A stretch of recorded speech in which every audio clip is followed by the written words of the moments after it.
كل العثرات، أحاط بكل شيء علما، وأحصى كل شيء عددا، وهو العليم الخبير. وأشهد أن لا إله إلا الله وحده لا شريك له. أشهد أن لا إله في الوجود بحق سواه، وأشهد أن محمدا عبده ورسوله ومصطفاه، صلى الله وسلم وبارك عليه وعلى آله وأصحابه ومن صار على نهجه إلى يوم الدين، وسلم تسليما كثيرا كثيرا. أما بعد، فإن أصدق الحديث كتاب الله، وخير الهدي هدي محمد صلى الله عليه وسلم، وشر الأمور محدثاتها، فإن كل محدثة في الدين بدع، وكل بدعة ضلالة، وكل ضلالة في النار. Jamaah salat Idul Adha 1444 Hijriah, rahimani wa rahimakumullah. Ketahuilah, sesungguhnya kita diperintahkan untuk bertakwa kepada Allah dengan sebenar-benarnya ketakwaan, dan hendaknya kita selalu merasa diawasi oleh Allah selalu, dan jangan lupa agar diri kita untuk tidak bermaksiat kepada Allah dalam kesendirian maupun terang-terangan. Wattaqu yawman turja'una fihi ila Allah, thumma tuwaffa kullu nafsin ma kasabat wa hum la yuzlamun. Ibadallah, sesungguhnya Allah telah memerintahkan kepada kita untuk berbuat taat kepadanya, dan juga melarang kita untuk bermaksiat kepadanya.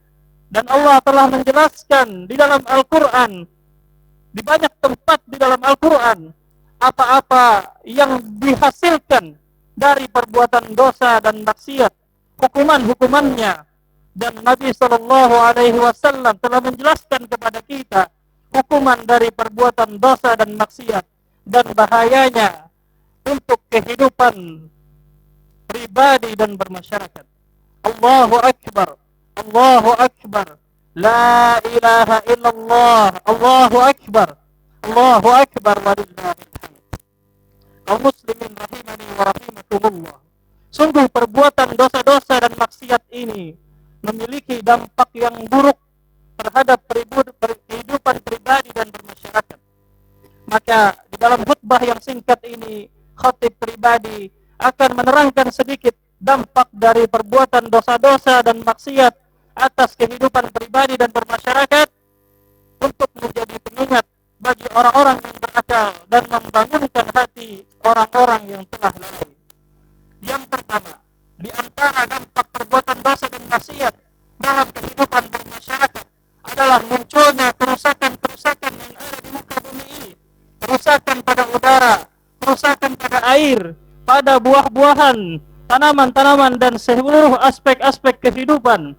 Allah Subhanahu wa ta'ala berfirman dalam surat Ar-Rum ayat ke-41, disebutkan, Zaharal fasadu fil barri wal bahr, telah nampak kerusakan yang ada di muka bumi ini dan di lautan, di daratan dan di lautan, bima kasabat aydin nas, yang mana Ibnu Jarir At-Tabari rahimahullah mengatakan ketika mentafsir ayat ini, bima kasabat aydin nas, beliau mengatakan bidunubin nas, telah nampak kerusakan yang ada di daratan dan di lautan disebabkan karena dosa-dosa yang dilakukan oleh manusia, yang mana di akhir ayat Allah menyebutkan la'allahum yarji'un, mereka menyaksikan hal tersebut agar mereka kembali ke jalan yang benar. Dan juga dari riwayat Ibnu Umar radhiyallahu anhuma terkait tentang 5 hal yang mana Nabi SAW berlindung kepada Allah agar para sahabatnya tidak menjumpai hal-hal tersebut. Di antaranya adalah ketika sebuah kaum melakukan perbuatan-perbuatan fahisyah, melakukan perbuatan-perbuatan maksiat, kemudian mereka menampakkannya, mereka berbangga dengannya, tidak malu lagi dengan berbuat dosa di depan umum dan sebagainya, maka tidaklah hal demikian kecuali Allah akan mengirimkan bala berupa wabah-wabah dan kelaparan yang mana tidak pernah terjadi di umat-umat sebelumnya. Di antara yang kedua, dosa dan maksiat, buah dari dosa dan maksiat atas kehidupan bermasyarakat adalah mendatangkan kemurkaan Allah dan turunnya hukuman-hukuman dari Allah, seperti gempa bumi, angin puting beliung, peperangan yang merusak, dan juga penyakit-penyakit yang membinasakan. Ketahuilah bahwa maksiat ini menghilangkan kenikmatan dan mendatangkan siksaan.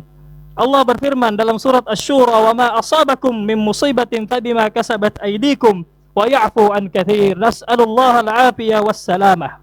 Kemudian yang ketiga, di antara akibat dari perbuatan dosa dan maksiat atas diri pribadi pelaku maksiat tersebut, maka pelaku maksiat ini akan tertimpa kehinaan di dunia dan di akhirat, karena dia telah memotong wasilahnya kepada Allah dan menyelisihi perintah Nabi sallallahu alaihi wasallam. Dalam hadis yang diriwayatkan oleh Imam Ahmad dari sahabat Ibnu Umar radhiyallahu anhuma, Nabi sallallahu alaihi wasallam bersabda, "Wa ju'ilat dhullu was-sagharu 'ala man khalafa amri," kata Nabi sallallahu alaihi wasallam, dan dijadikan kehinaan dan kerendahan atas mereka yang menyelisihi perintahku, kata Nabi sallallahu alaihi wasallam. "Wa man tashabbaha biqaumin fahuwa minhum." Hadis riwayat Imam Ahmad. Jamaah salat Id rahimani wa rahimakumullahu jami'an. Dan di antara yang keempat, dosa, buah dari dosa dan perbuatan maksiat atas diri pribadi pelaku maksiat adalah menjadi sebab tercabutnya rizki dari pelaku maksiat tersebut. Sungguh keimanan, ketakwaan, ketaatan, dan istighfar adalah sebab-sebab syar'i untuk mendapatkan keberkahan pada rizki. Dan sebaliknya, perbuatan maksiat dan dosa-dosa akan mencabut dan menghilangkan keberkahan pada usia dan rezeki. Ibnu Abbas radhiyallahu anhuma pernah berkata, sungguh perbuatan buruk, dosa-dosa dan maksiat akan menggelapkan wajah, membuat kegelapan di dalam kubur, dan melemahkan badan pelaku maksiatnya, serta mengurangi rezeki, naqsan fi rizki. Ini adalah perkataan sahabat Ibnu Abbas radhiyallahu anhuma, dan menimbulkan kebencian di hati makhluk yang lainnya terhadapnya. Sungguh dalam surat Al-Quran, surat Saba ayat ke-15 sampai ke-17 menjadi pelajaran untuk kita, di mana kaum Saba yang tadinya memiliki negara yang makmur, kemudian mereka memiliki ladang yang subur di samping kanan dan sisi kiri mereka. Laqad kana li saba'in fi maskanihim ayah, jannatani ayyamini wasyimal, kulu min rizqi rabbikum washkurulah, baldatun thayyibatun wa rabbun ghafur. Akan tetapi apa yang terjadi? Mereka tidak mensyukuri nikmat Allah. Mereka membuat maksiat dan juga berbangga dengannya. Mereka tidak malu atas perbuatan yang mereka lakukan. Allah ganti kenikmatan tersebut, Allah hilangkan rezeki mereka tersebut dengan mengirimkan banjir bandang. Fa'aradu fa'arsalna alaihim sailal arim wa baddalnahum bi jannatayhim jannataini dawati ukulin khamti wa asli wa syai'in min sidrin qalil. Dijadikan ladang-ladangnya menjadi buah-buahan yang tidak bisa dimakan, dijadikan ladang-ladangnya menjadi berduri dan sebagainya. Maka di antara perbuatan dosa dan maksiat dapat menghilangkan yang tadinya rezeki diberikan oleh Allah diganti menjadi sesuatu yang membinasakan. Sebagian ulama mengatakan, di antaranya Ibnu Al-Qayyim rahimahullah, bahwasanya beliau menyebutkan sebagian manusia mengira bahwasanya perbuatan dosa dan maksiat ini tidak langsung dibalas atau tidak ada balasannya. Itu terlihat dari ketika seorang melakukan perbuatan maksiat, mereka tidak menemukan balasannya di belakang. Sungguh, ya ketahuilah, perbuatan dosa dan maksiat tetap ada balasannya. Meski itu adalah 10 tahun lagi, meski 20 tahun lagi, 40 tahun lagi, kita akan temukan balasannya. Manusia akan diadab, diberikan hukuman dengan dosa-dosa yang dilakukannya 40 tahun yang lalu. Bahkan ditunda balasannya ke akhirat, berhak mendapatkan adab dan siksa di akhirat oleh Allah Jalla Dzikruhu. Di antara para ulama mengatakan, ya di antaranya Syekh Abdul Razak Al-Badr hafizahullah, beliau mengibaratkan seperti jurhun mundamil, seperti luka sayatan yang mana luka tadi belum sembuh, terinfeksi dengan berbagai macam kotoran yang terbuka lukanya. Kemudian lukanya belum sembuh akan tetapi telah tertutup rapat. Beginilah diibaratkan seperti dosa-dosa yang belum terbalas oleh Allah di dunia, yang mana di suatu ketika bisa saja luka tersebut mengakibatkan amputasi, bisa saja luka tersebut mendatangkan penyakit yang lebih besar nantinya. Nas'alullah al-afiyah wassalamah. Jamaah salat Idul Adha yang dirahmati oleh Allah, di akhir khutbah ini mari kita renungkan sebuah athar yang diriwayatkan oleh Imam Ahmad dan Abu Nuaim Al-Asbahani dari sahabat Abu Darda radhiyallahu anhu. Beliau mengatakan, "Wa'budullaha ka'annakum tarawna." Sembahlah Allah, beribadalah kepada Allah seakan-akan kalian melihatnya. Ini adalah martabat ihsan, dan jika kalian tidak bisa melihatnya, ya ketahuilah kalian berada dalam pengawasannya. Allah melihat kita semua. Maka u'budullaha ka'annakum tarawna, kata Abu Darda radhiyallahu an. Kemudian beliau mengatakan, ya, wa'uddu anfusakum fil mauta, selalu posisikan diri kita ini dalam kematian. Ya, idza amsayta fala tantadhir as-sabah, ketika berada di sore hari jangan ditunda sampai subuh, sampai ke pagi hari. Bisa saja kita tidak bangun malam itu, pagi hari berikutnya. Maka jangan menunda perbuatan-perbuatan amal saleh dan sebagainya. Idza asbahta fala tantadhir as-sabah, jika pagi hari sudah berlangsung jangan menunggu sore hari, bersedekah langsung saja dan sebagainya. Jangan menunda-nunda amal saleh. Ya. Kemudian Abu Darda mengatakan, wa'lamu, ketahuilah, ya, ketahuilah sesungguhnya apa? Disebutkan di sini bahwasanya anna qalilan yughnikum khairun min katsirin yulhikum.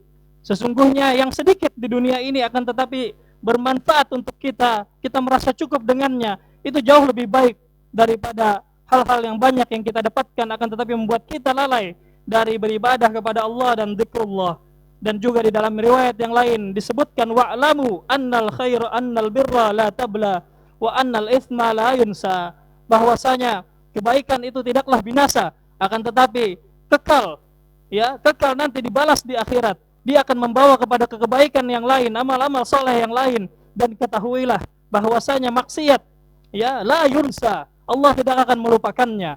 Ya, Allah tidak akan melupakannya. Allah berfirman, ahsahullahu wa nasuh, manusia telah lupa dengan dosa yang mereka perbuat, akan tetapi Allah tidaklah lupa sama sekali, dan semuanya dihitung nanti di akhirat. Maka kita harus memperbanyak istighfar agar Allah mengampuni dosa-dosa kita semua. Kemudian di antara penutup daripada khutbah salat Id ini, kita tidak lupa mengingatkan hadis diriwayatkan oleh Imam Ahmad dari Abdullah bin Mas'ud radhiyallahu anhu terkait tentang perempuan. Beliau mengatakan, Nabi SAW bersabda, ya ma'asyaran nisa, wahai ummahat semuanya, perempuan-perempuan kaum muslimin, ya, tasaddaqna, perbanyaklah bersedekah. Ya, fa innakunna aktsara ahlin nar, sesungguhnya kalian semua, aku melihat, ya, adalah lebih sesungguhnya kalian semua adalah banyak penduduk neraka di antara kalian semua. Itu adalah sabda Nabi SAW. Maka perbanyak beristighfar. Para sahabiyat radhiyallahu anhum, ketika mereka mendengar dalil ini, mereka menanggalkan perhiasan mereka, anting-anting mereka untuk disedekahkan dan sebagainya. Maka hendaklah kalian bertakwa kepada Allah dan salatlah 5 waktu, kemudian berpuasalah dan jagalah hak-hak suami kalian terhadap kalian, dan juga taatilah perintah mereka, dan insyaallah, ya, kalian akan diberikan balasan yang terbaik, yaitu surganya Allah. Dan jangan bermaksiat. Terutama kita semua, di antara musibah yang paling banyak dilakukan hari ini adalah HP kita, smartphone kita, yang mana smartphone ini adalah kecerdasan yang luar biasa, tapi tanpa kecerdasan penggunanya, dia akan membawa kita kepada keburukan, kepada kehancuran dan kebinasaan. Ingatlah hadis Nabi SAW, hadis yang sahih, bahwasanya ketika seorang melakukan perbuatan dosa dan maksiat, akan ada satu titik noda di hatinya, titik noda hitam di hatinya. Billahi alaik, ya, katakan kepada kita pribadi masing-masing, berapakah noda hitam yang sudah dibawa oleh HP kita ini terhadap hati kita? Apakah semburan cairan hitam semuanya sehingga hati kita menghitam sudah saat ini? Maka daripada itu, ya, bertakwalah kepada Allah, usi nafsi wa iyyakum, pada HP kita. Jadikanlah ia membuat kita sibuk dalam ketaatan kepada Allah, dan jangan jadikan ia, ya, membuat kita jauh dan bermaksiat dari Allah. Nas'alullah al-afiyah wassalamah. Sallu wa sallimu ala man amarana rabbuna faqala azzamal qail innallaha wa malaikatahu yusalluna 'alan nabi ya ayyuhalladzina amanu sallu 'alaihi wa sallimu taslima. Allahumma salli ala imamina Muhammad, Allahumma salli ala nabiyyina Muhammad, Allahumma salli ala qudwatina Muhammad, Allahumma ighfir lil muslimina wal muslimat والمؤمنين والمؤمنات الأحياء منهم والأموات إنك سميع قريب مجيب الدعوات يا قاضي الحاجات. اللهم أرنا الحق حقا وارزقنا اتباعه وأرنا الباطل باطلا وارزقنا اجتنابه. اللهم اجعلنا ممن سمع القول فيتبعون أحسنه ولا تجعله ملتبسا علينا فنضيع. اللهم اغفر ذنوبنا وذنوب والدينا ولوالد والدينا ولوالديهم. اللهم اغفر لنا ذنوبنا وذنوب والدينا ولوالد والدينا ولوالديهم. اللهم اغفر ذنوبنا وذنوب والدينا ولوالد والدينا ولوالديهم. ربنا أصلح ولاة أمورنا، أصلح ولاة أمور المسلمين في كل مكان. ربنا آتنا في الدنيا حسنة وفي الآخرة حسنة وقنا عذاب النار. وصلى الله على نبينا محمد وعلى آله وصحبه ومن تبعهم بإحسان إلى يوم الدين. وآخر دعوانا أن الحمد لله رب العالمين.